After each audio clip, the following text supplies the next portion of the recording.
प्यारे किसान भाइयों, मुझे आज आपसे संवाद करते हुए बहुत ही खुशी का अनुभव हो रहा है, क्योंकि मैं आज ऐसे सब किसान भाइयों से संवाद कर रहा हूं जो खासतौर पर अपनी खेती बाजरा अथवा फल और सब्जी, फिर सूरजमुखी, इन सब फसलों को बोते हैं। और ये भी खुशी की बात है कि ऐसे सब किसानों को या तो बाजार में जब भाव नहीं मिलता अथवा उनकी सब्जी फल की क्वालिटी का कोई अंतर पड़ने से बाजार भाव कम मिलता है, उन सबको हमने एक प्रावधान किया है कि बाजार रेट में और जो उनको उचित मूल्य मिलना चाहिए उसका जो अंतर है वो सरकार उनको देती है, जिसका नाम हमने रखा है भावांतर भरपाई योजना।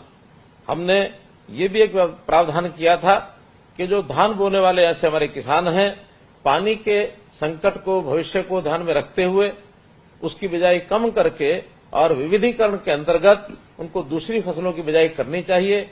मेरा पानी मेरी विरासत, इस योजना के अंतर्गत हमने 7,000 रुपया अलग से उनको एक सब्सिडी, एक ग्रांट देने की बात कही थी। और साथ में ये भी था कि उनको अपनी बिजाई में यानी फल और सब्जी आदि बिजाई करेंगे तो उसका भी हमको लाभ होगा। तो इस नाते से आप सब ऐसे किसान बंधु हैं जो इस समय लगभग 23,000 सब लोग मेरे साथ जुड़े हुए हैं। मैं उनसे एक प्रकार से उनको शुभकामना भी देता हूं कि आप प्रदेश और राष्ट्र की खुशहाली के लिए जो काम कर रहे हैं, आपको बहुत बहुत इस बात की शुभकामना है। हम खेती में हर कदम पर किसान को मदद मिले, इसके लिए बहुत सी हमने योजनाएं हमेशा बनाई हैं। किसान बीज से बाजार तक, इसकी चिंता हमारे जिम्मे है। हम उसकी हर प्रकार की सहायता ये सब करते हैं। आज आप लोग जो बाजरा बोने वाले किसान हैं, इन सबको भी मैं इस प्रकार से भी बधाई देता हूं कि हमारा ये जो वर्ष है 2023 अंतर्राष्ट्रीय स्तर पर इसको मिलेट ईयर, मोटा अनाज का वर्ष, ये घोषित किया गया है। और बाजरा एक मुख्य फसल है जो मोटे अनाज में आती है। मोटा अनाज वास्तव में सेहत के लिए भी बहुत अच्छा है और हरियाणा में मोटे अनाज का बहुत प्रचलन है और इसको हम बढ़ावा भी दे रहे हैं। इसके लाभकारी मूल्य ये हम सुनिश्चित भी करते हैं। किसान फसल पैदा करता है और उसमें कई बार उसको लागत मिलती नहीं है, अनिश्चितता रहती है, तो लागत से कम यानी वो बाजार में बेचने के लिए मजबूर हो जाता है। तो उसके लिए ही ये योजना हमने बनाई है। फल और सब्जियों के लिए जनवरी 2018 में हमने योजना बनाई थी और इसी प्रकार बाजरा के लिए भी खरीफ 2021 की फसल से भावांतर भरपाई योजना ये हमने दी है। और इसका मुख्य कारण जो मुझे जरूर आपके साथ साझा करना चाहिए, हमने 2020 में जब बाजार भाव बाजरे का काफी कम हो गया था, लेकिन हमने बाजार भाव पर अर्थात एमएसपी पर उसको खरीदा, तो राजस्थान के जो हमारे पड़ोस के प्रदेश के बाजरे के किसान थे, उन्होंने किन्हीं तरीकों से वहां बाजरा ना बेच करके हरियाणा में बेचना शुरू किया। हमारे पास बाजरे की अधिकता हो गई और बाजरे की अधिकता के कारण से हमको बाजार में सस्ते भाव में बेचना पड़ा, क्योंकि खाने के लिए जो बाजरा है वो 4 से 6 महीने ही लिया जा सकता है काम में, अन्यथा उसकी गुणवत्ता ये कम हो जाती है। तो उद्योगों में बाजरे का उपयोग भी सीमित है। बाजरा मुर्गी का जो एक प्रकार से उन फार्मों को जो जरूरत होती है फीड के नाते, वो बहुत कम भाव पर बिकता है। तो उस परिणाम स्वरूप हमको 825 करोड़ रुपए का घाटा हुआ।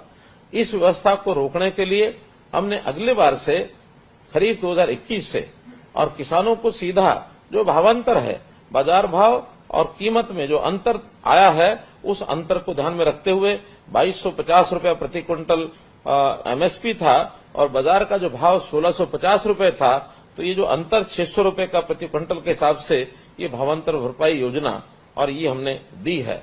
और इसमें 2,42,000 किसानों को लगभग 440 करोड़ रुपए की राशि और ये हमने उनको दी है।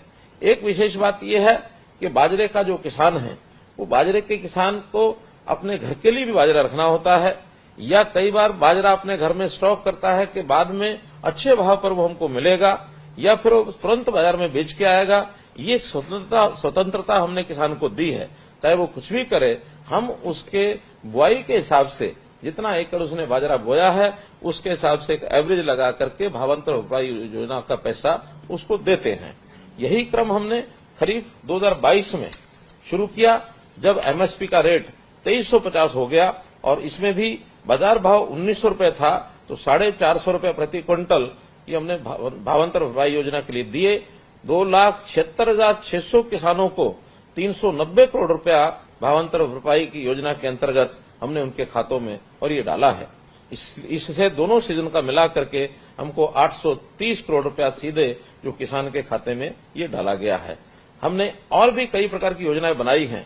बाजरे की बजाय यदि दलहन तिलहन ये खेती लोग करते हैं, उसमें भी अलग से 4,000 रुपये प्रति एकड़ ये उनको दिया जाता है, ताकि दलहन तिलहन की जो हमारी आवश्यकता है देश की तेल आदि की, उसको हम पूरा कर सके और इस दलहन और तिलहन में हमारा देश, हमारा प्रदेश आत्मनिर्भर बने, इसलिए इस योजना को हमने लागू किया है।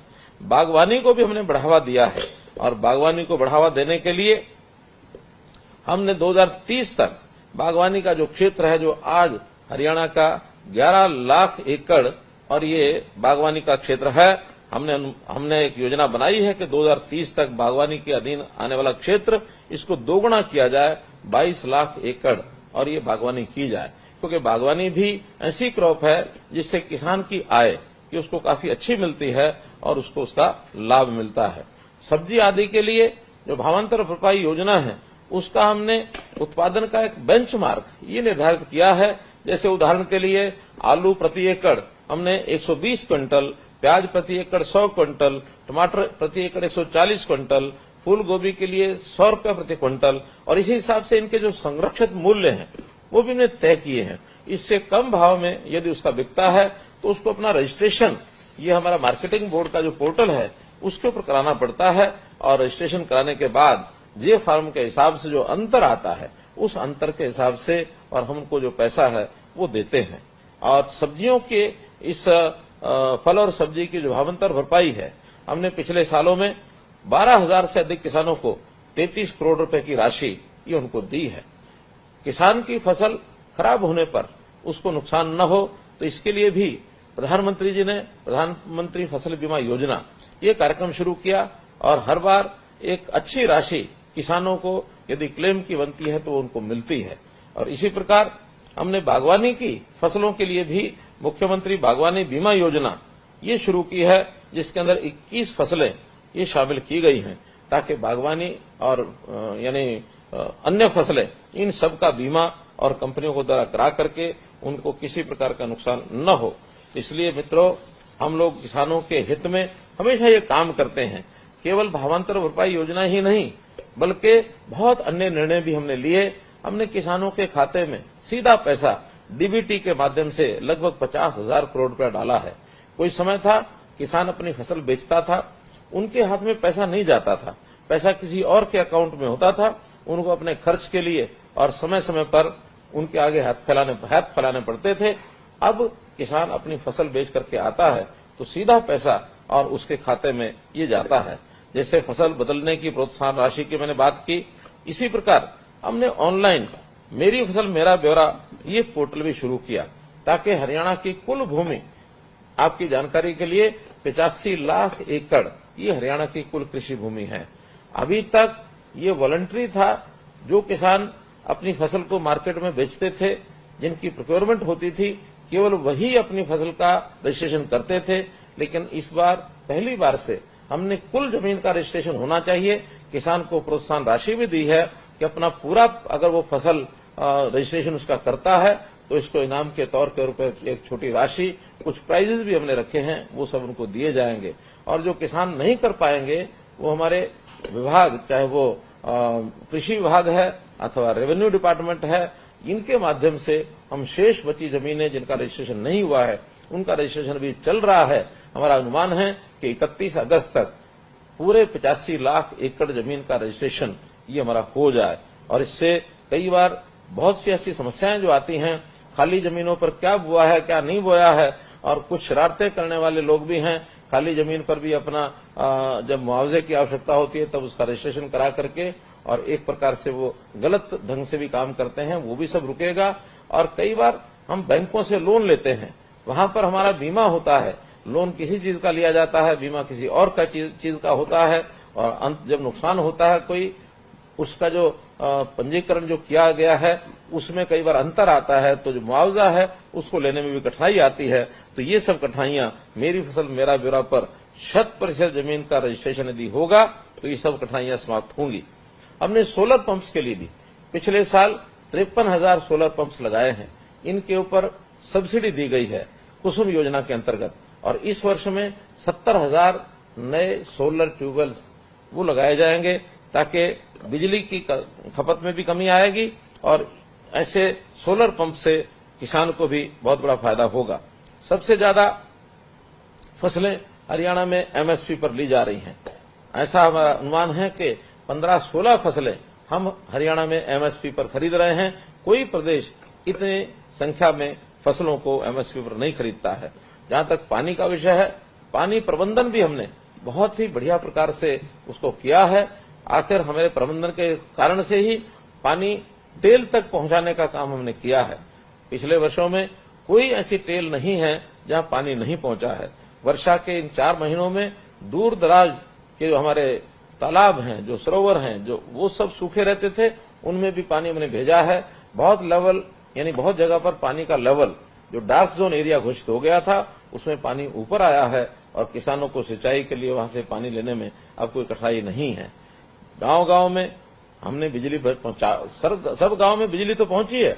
5700 से ऊपर गांव में 24 घंटे बिजली हम दे रहे हैं और इसी प्रकार से आज बिजली किसी किसान को उसकी कोई कठिनाई नहीं होती, किसी उद्योगपति को नहीं होती, किसी घर को नहीं होती। हर जगह बिजली हम पर्याप्त दे रहे हैं। तो इन सब योजनाओं के साथ हम माननीय प्रधानमंत्री जी का धन्यवाद करते हैं कि उन्होंने किसान सम्मान निधि वर्ष में 6,000 रुपया ये भी मिलता है। उसके लिए मैं प्रधानमंत्री जी का एक प्रकार से धन्यवाद करता हूं। जो नेचुरल फार्मिंग है, एक प्रकार से नेचुरल फार्मिंग यानी ऑर्गेनिक खेती करने के लिए गाय का गोबर ये उसमें उपयोग होता है। हमने इन किसानों को गाय देने के लिए भी एक प्रावधान किया है कि हर एक को गाय उसको बांधी जाए और उसमें भी जितनी आवश्यकता उनको होती है पैसे की, वो पैसा भी उनको दिया जाए। मेरा कहने का भाव है कि हमारा किसान, इस किसान को हम यानी एक प्रकार से मजदूर नहीं बल्कि अपनी खेती का मालिक बनाना चाहते हैं और मालिक जो बनता है वो स्वाभिमान से सिर ऊंचा करके, सीना चौड़ा करके अपने काम को करता है। किसान हमारा ये व्यापारी तो नहीं है, लेकिन सेवा भाव इसमें कम नहीं है। सेवा भाव से जनता के पेट का पालन करना, पेट के खाने की भरपाई करना और न केवल अपने प्रदेश में बल्कि देश के जनता को, देश के लोगों के पेट को भरने के लिए भी हमारा किसान अन्न पैदा करता है। तो इसलिए हमारा जो किसान है ये इसका हम हर प्रकार से ध्यान रखते हैं।